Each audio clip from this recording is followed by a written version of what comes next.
விடிய விடிய பெய்த மழையால் சென்னையில் உள்ள காந்தி மண்டபம் குளம் போல் ஆன நிலையில் ஏராளமான கொக்குகள் அங்கு வந்துள்ளன. கிண்டி மற்றும் அதன் சுற்றுவட்டார பகுதிகளில் நேற்று இரவு விடிய விடிய மழை பெய்தது. இதனால் பல இடங்களில் மழைநீர் தேங்கியது. மழையால் காந்தி மண்டப வளாகத்திலும் வெள்ளம் தேங்கி குளம் போல காட்சியளிக்கிறது. அங்கு ஏராளமான கொக்குகள் வந்து குவிந்துள்ளன. சிவகாசி அருகே வெள்ள நீரில் மூழ்கிய தரைப்பாலத்தை கிராம மக்கள் ஆபத்தை உணராமல் கடந்து வருகின்றனர்.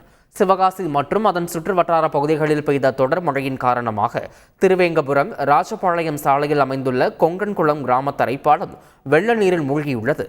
இதனால் அந்த பகுதியில் வாகன போக்குவரத்து தடை செய்யப்பட்டுள்ளது. இருப்பினும் அப்பகுதி மக்கள் ஆபத்தான முறையில் தரைப்பாலத்தை கடந்து வருகின்றனர்.